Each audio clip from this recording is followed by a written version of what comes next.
Hi guys, the new location for the North Pole is 85 degrees point 1 north by 134 degrees point 4 east. Now guys, I'm going to show you something here. This is quite alarming because these are the new positions for the North Pole as we've been tracking it, and as you can see 6 months ago in December we tracked the North Pole to that position. We can see that the new position on the 1st today of June 2013, it has moved 161 miles.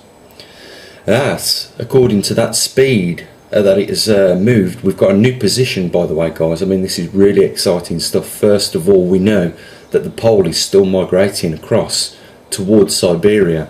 But the more important point here is, guys, is the speed at which it is doing it right now. Now remember, according to that experiment, what happens when it gets to 40 degrees, when that has covered a distance of 40 degrees across the globe.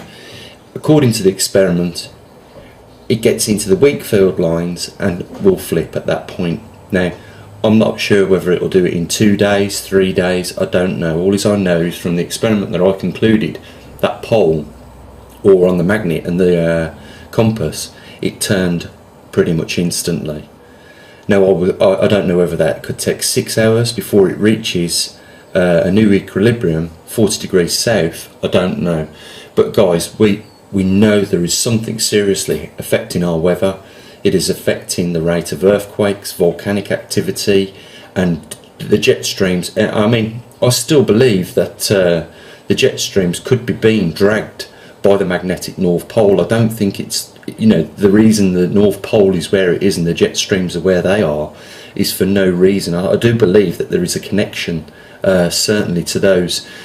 So, as I've said, in 6 months it's travelled easterly towards Siberia another 161 miles, according to this calculation. It would be nice, I'm pretty confident that where my position is right on there, even though I haven't had 2 more triangulations to pinpoint it accurately, I'm pretty confident that in my measurements here we've got the pole where it actually is today. The other thing is, guys, is I just measured it from where it is to Siberia, and according to my calculations we're still 621 miles away from the coastline of Siberia. Now all we need to do is divide that by the speed it's travelled, right? So we divide it by 161 miles and we know that we're less than 2 years out before it actually ends up on the coastline of Siberia. This is serious stuff, guys.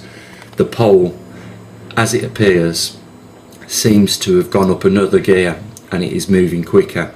So guys, I mean, I'm excited by this, but at the same time, I am seeing, other changes accelerate as well. And what I'm talking about is the British weather. It just isn't the same anymore.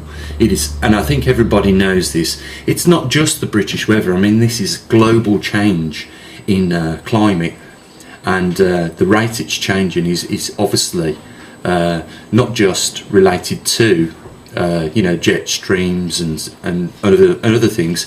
It looks to me like now we're seeing evidence that it is connected to the migration of the North Pole, which is exponentially increasing in speed as time goes on. So like I said, it's going to be on the coastline of Siberia within 2 years, and I dare say it will now start to increase as it reaches that all-important 40 degrees point.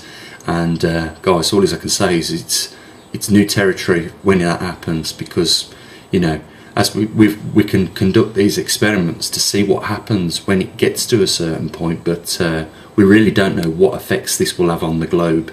But there you go, guys. The North Pole in 6 months has migrated further towards Siberia by 161 miles.